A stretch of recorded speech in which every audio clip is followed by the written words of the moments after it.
They're doing one of the most dangerous jobs in the world right now, and these workers are amongst the busiest in Liberia today, in charge of tracking down those killed by Ebola.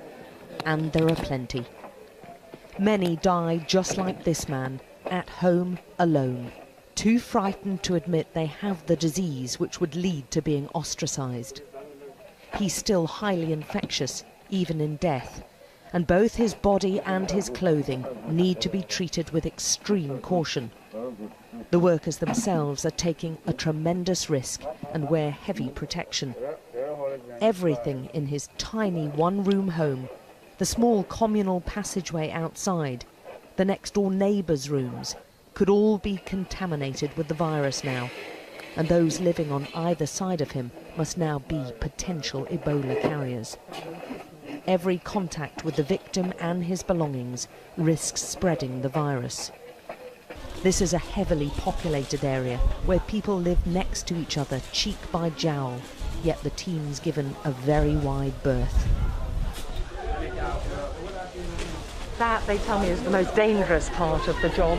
And every step of the way, every time they touch him, they sprayed on the ground and everything. But that place is filled with little rooms still occupied. So that whole place is now a scene of insecurity and potential illness for all those who live there and this whole community. We are going to face a dangerous situation on the field. Mark's in charge of Monrovia's Recovery Team 3.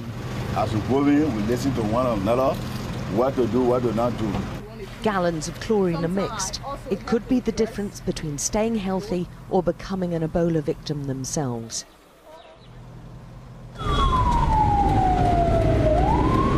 They go in convoy with a police escort for their safety and for speed. They have a dead body than a suspected Ebola body to go and pick up. And is it typical? I mean, does this happen often that people are dying in their homes before reaching hospital? Exactly so. It happens every day. There's no day come that people don't die in a house. Every day, every blessing day. And this is the problem. Whilst there are so many dying in the community, the virus continues to spread. The team goes through this procedure at least half a dozen times a day. Mark goes on ahead to prepare the relatives and neighbours. All dead are now cremated on government orders unless there's proof the cause was not Ebola, and cremation is totally against tradition here. So immediately the call, we have to respond to take this body to care for cremation. That's it. And we are whether it is an Ebola victim or not. Yes. That's a straight mandate that the government has given. I guess everybody said, well, we are doing cremation. No, we don't want that. We don't want that, he says. No, we don't want that. Cremation means Ebola, and no one wants to admit to an Ebola death. It's a tough choice. Agree to cremation or be left with an infected corpse. Mark gives them an ultimatum. They have 5 minutes to agree to let the workers in. But fear is always the victor. They always agree in the end. There really is no choice. Listen to that sound. The wailing you hear is not just the relatives grieving, but a community realizing there's Ebola in its midst, and they are all now at risk. Poverty and ignorance are feeding this crisis, and few basic resources so many months into this epidemic means it's still not being contained.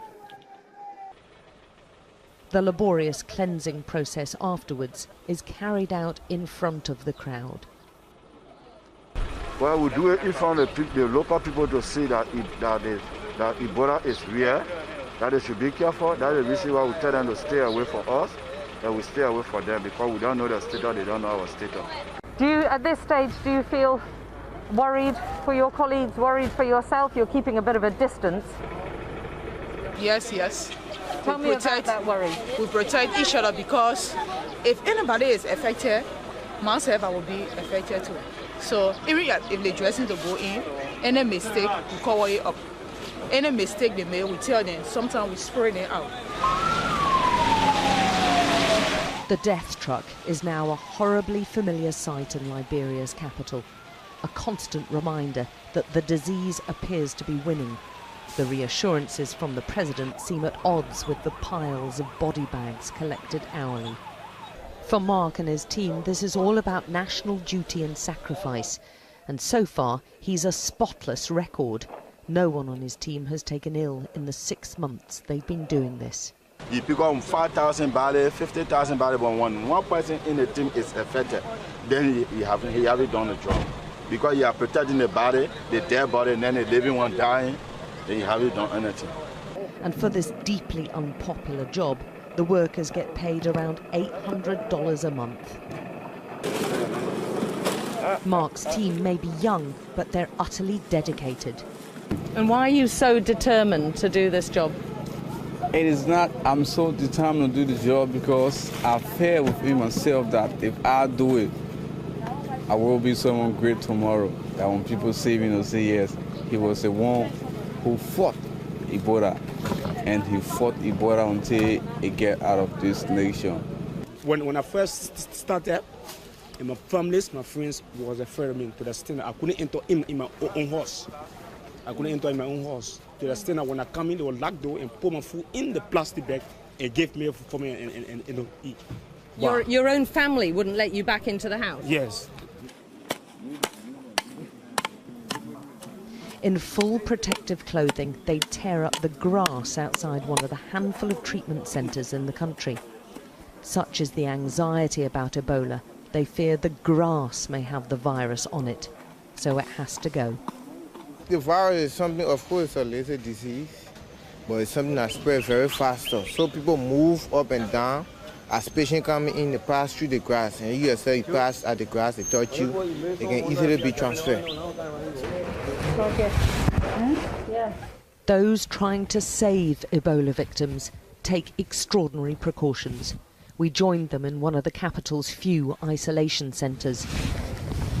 You can imagine how nervous the actual patients are when they're faced with medics like this, but these are just the required precautions that they have to take to try and maintain their own safety.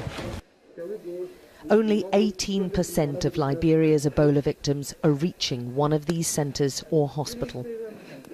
This centre was meant to take 40 patients. Instead, there are more than double the number of sick and dying. Dr. Jonathan Hart is one of only 3 doctors running this centre.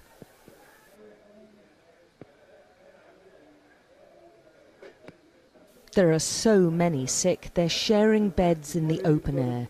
Here they seem to be just waiting for death. 8-year-old Saba barely responds. Drink your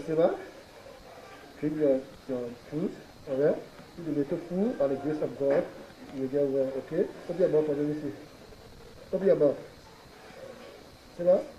Open your mouth for me. Let me see your tongue. Open your mouth. Okay?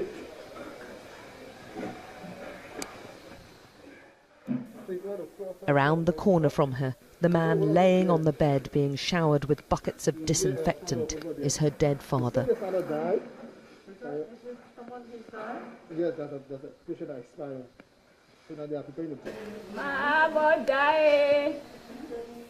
Many of the sick believe once in here, you never leave, except in a body bag. But Dr. Jonathan takes us to another section. These are the survivors, those who've beaten the odds and the virus. They're kept in quarantine for a week after appearing Ebola-free before being discharged. You are an example of someone who has survived, a very rare person. Tell me and tell your fellow Liberians that it is possible to survive. Yeah, when Ebola kills you, you can survive on it. And the poor doing well, yeah, they helping all, they feeding all 3 times a day, they treating all good, anything we want, they giving it to us. Okay, Amma. Yeah, Amma. How old are you? You know your age? How many years old? Ammar doesn't know his age, but he looks about 4. And no one knows why some, like him, survived the disease, though rehydration and good food help. He has lived, but he's now all alone after his mother died. Mark's team pick up another 5 dead from Dr. Jonathan's isolation centre. The last little bundle is one of the many babies who didn't make it, only 8 months old. Her mother died too. I have my own daughter, she's 1 year or more. I have my son, the other one is 7 years old. Seeing other people, children, they are positive, it doesn't go well with me. Heartbreaking. Very, very disheartening. For the medics here, this work's not only extremely risky, it can be soul-destroying too. Dr. Jonathan admitted he felt overwhelmed with the sheer numbers needing his help. How do you get the courage, the determination, the will to carry on in these circumstances? I think that comes from my calling, the desire I had as a child to help save life as a doctor. And I see this situation as one of the chances, if not the only chance I may have, to do what I've been wishing to do all the days of my life as a child till now. Outside the centre, George has just found out his sister's died. Another Ebola victim Dr. Jonathan couldn't save. He doesn't need to say anything when he goes home to his extended family. This was what they'd feared. His brother's wife is also in the Ebola centre. Their grief is exacerbated by fear. How many more of their family is carrying the virus?